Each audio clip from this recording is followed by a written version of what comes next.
معزز سامعین و ناظرین، السلام علیکم ورحمۃ اللہ وبرکاتہ۔ آج ہم سورہ ہود کی آیت نمبر 96 سے 123 تک کا مطالعہ کریں گے۔ اس کے ساتھ ہی یہ اس پوری سورت کا مطالعہ تکمیل کو پہنچ جائے گا۔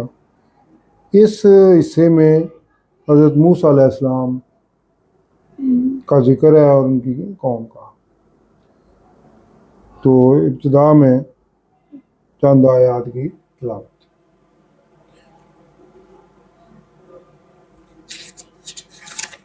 اعوذ باللہ من الشیطان الرجیم، بسم اللہ الرحمن الرحیم۔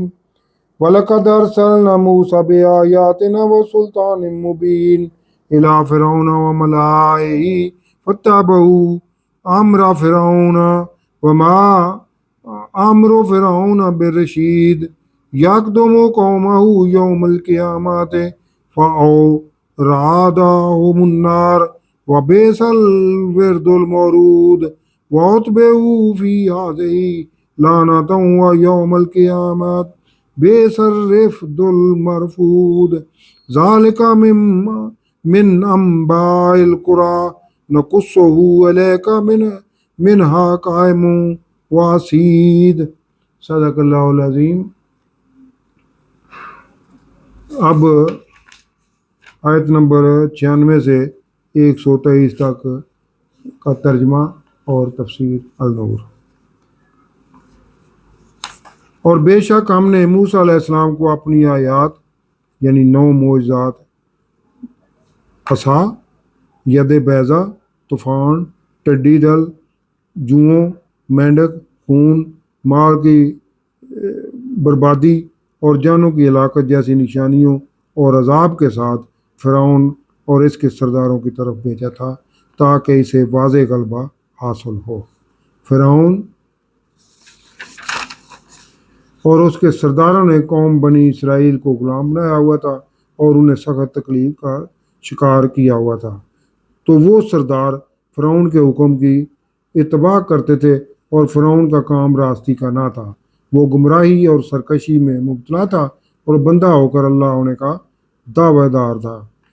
جو فرعون قیامت کے دن اپنی گمراہ قوم کے آگے ہوگا تو انہیں اپنے ساتھ دوزخ میں لایا جائے گا اور وہی برابر برا راستہ ہے جانے کا۔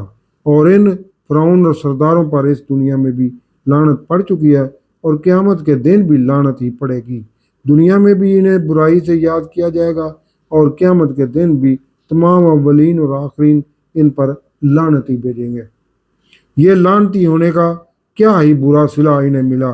یہ بستیوں کی خبریں ہیں جو آپ صلی اللہ علیہ وسلم کو سناتے ہیں، جن میں سے کچھ ابھی موجود ہیں، یعنی قوم عاد اور قوم سمود کی بستیاں، اور کچھ مٹ چکی ہیں، قوم نوح اور قوم لوط کی بستیاں۔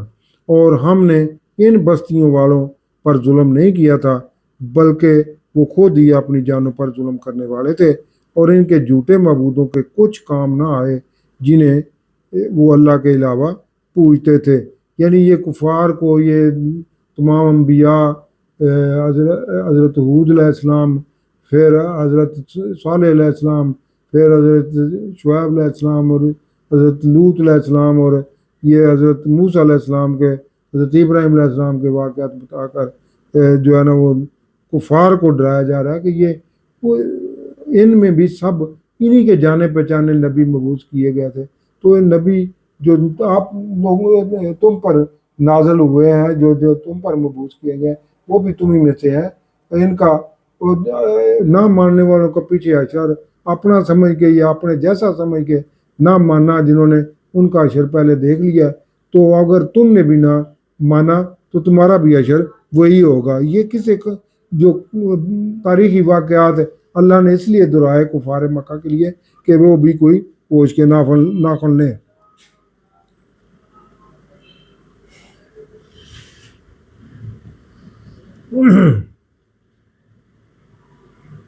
جب آپ صلی اللہ علیہ وسلم کے رب کا حکم عذاب آیا تو انہیں ہلاکت کے سوا کچھ نہ ملا، اور ایسی ہی پکڑ ہوگی مشرکین پر جیسے اس نے نافرمان بستیوں والوں کو پکڑا تھا ان کے ظلم پر۔ बेशक इस अल्लाह की पकड़ दर्दनाक और शदीद है। बेशक इसमें निशानी है इसके लिए जो आखिरत के अजाब से डरता है। इस दिन सबको जमा किया जाएगा और वो दिन की हाजिरी शहादत का होगा, और हम इसे इन मुशरिकीन के लिए पीछे नहीं हटाएंगे मगर एक मुकर्रर मुद्दत तक।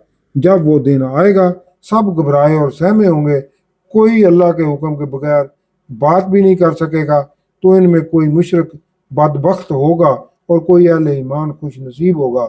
जो बदबख्त होगा वो दोजख में होगा, और वो इस दोजख में तकलीफ से गधे की तरह रिंके यानी याहो बका कर रहा होगा, और वो इसमें रहेगा जब तक आसमान और ज़मीन कायम है कायम रहेंगे।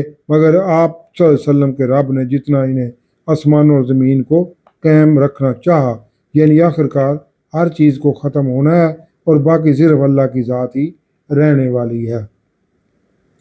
आप सल्लल्लाहु अलैहि वसल्लम का रब जो चाहे करे, यानी तमाम तर इख्तियारात आप सल्लल्लाहु अलैहि वसल्लम के रब के पास ही है।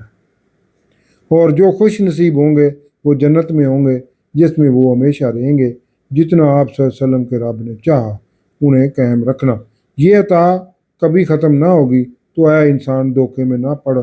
जैसे ये काफिर पूछते हैं ये वैसे ही गुमराही की वजह से पूछते हैं जैसे इनके आबा अजदाद पूछते थे, और बेशक उन्हें मुशरिकीन को हिस्सा पूरा देंगे जैसे पहली गुमराह कौमों को दे चुके हैं, और इसमें मुशरिकीन के लिए भी कोई कमी नहीं की जाएगी।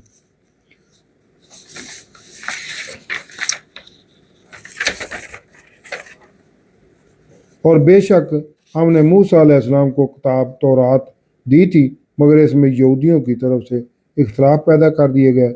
अगर एक बात पहले तय ना हो चुकी होती तो इन यहूदियों का फैसला भी कर दिया गया होता, और अब तो वो इस तौरात में धोखा डालने वाले शक में मुब्तला हो चुके हैं। आप सल्लल्लाहु अलैहि वसल्लम का रब इनको इनके अमाल का पूरा पूरा सिला देगा, और वो अल्लाह के इनके कामों से बाखबर है। आप सल्लल्लाहु अलैहि वसल्लम कायम रहें जैसा आप सल्लल्लाहु अलैहि वसल्लम के रब का हुक्म है, और वो भी कायम रहें जो तौबा कर चुके हैं, यानी अपने जो अकीदे पर वो डट जाएं और अपनी तबलीग के काम पे कायम रहें। और ऐ अहले ईमान सरकशी न करना, बेशक वो अल्लाह तुम्हारे काम देख रहा है, और जालिमों की तरफ ना झुको वरना तुम्हें भी आग छू लेगी, और अल्लाह के सिवा तुम्हारा कोई हमायती नहीं होगा, फिर तुम्हारी मदद नहीं की जाएगी। और ऐ अहले ईमान नमाज कायम रखो, यानी कायम रहने का, दीन पर कायम रहने का ये असूल बता रहे हैं कि नमाज कायम रखो दिन के दोनों किनारों पर, सुबह और शाम के वक़्त, और कुछ रात के हिस्सों में ईशा और तहज्जुद के वक़्त। बेशक नेकियां बुराइयों को मिटा देती हैं। ये नसीहत है नसीहत मानने वालों अहले ईमान के लिए। और सब्र करो मुशरिकीन की वक्ती तकालीफ बर्दाश्त करो, क्योंकि अल्लाह नेकों का अजर ज़ाया नहीं करता।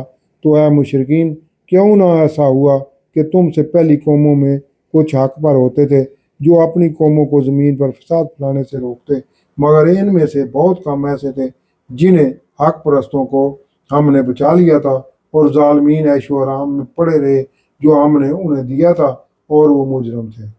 और आप सल्लल्लाहु अलैहि वसल्लम का रब ऐसा नहीं कि वो बुला वजह जुल्म करके हलाक कर दे, जबकि इनमें अच्छे लोग भी मौजूद हों, यानी अच्छे लोगों की मौजूदगी में अज़ाब इलाही नहीं आ सकता।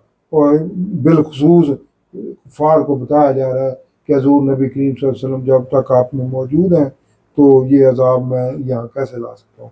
और आप सल्लल्लाहु अलैहि वसल्लम अगर आप सल्लल्लाहु अलैहि वसल्लम का रब चाहता तो एक ही उम्मत कर देता, लेकिन वो मुशरिकीन तो फिर भी इख्तलाफ ही करते, मगर जिन पर आप सल्लल्लाहु अलैहि वसल्लम का रब रहम कर दे, और इसीलिए इन्हें मुशरिकीन को पैदा किया है। और आप सल्लल्लाहु अलैहि वसल्लम के रब की बात पूरी होकर रहेगी कि बेशक इंसानों और जिन्नों को मिलाकर जहन्नम भर दूंगा। हम तमाम नबियों की खबरें आप सल्लल्लाहु अलैहि वसल्लम को इसलिए सुना रहे हैं कि सबका कौमों ने किन किन तकालीफ से अपने रसूलों को अजीज़तें दी, ताकि हम आप सल्लल्लाहु अलैहि वसल्लम का दिल इसके साथ मजबूत रखें कि काफिरों का अंजाम तो दुनिया और आखिरत में रसवाई और लानत के सिवा कुछ नहीं है, और अहले ईमान के लिए इनामात हैं। और इसमें इन वाक़यात में तुम्हारे पास हक یعنی سچے واقعات آ گیا ہے اور اہل ایمان کے لیے نصیحت ہے۔ اور آپ صلی اللہ علیہ وسلم کافروں سے فرما دیں کہ تم اپنا کام کرو اور ہم اپنا کام کرتے ہیں، اور تم بھی اللہ کے فیصلے کا انتظار کرو، ہم بھی منتظر ہیں، اور اللہ ہی کے لیے ہیں آسمانوں اور زمین کے چھپے راز، اور اسی کی طرف پلٹا دیے جائیں گے۔ آپ صلی اللہ علیہ وسلم اس اللہ کی عبادت کریں اور اسی پر بھروسہ رکھیں کہ آخر باطل نے مٹ جانا ہے، اور آپ صلی اللہ علیہ وسلم کا رب آپ صلی اللہ علیہ وسلم کے صبر و استقامت کے ساتھ اعمال سے غافل نہیں ہے، یعنی اس کو ہر چیز کا علم ہے، تمام اہل ایمان کی تکالیف کا اسے پورا اندازہ ہے، اور یہ عنقریب ختم ہونے والی ہے۔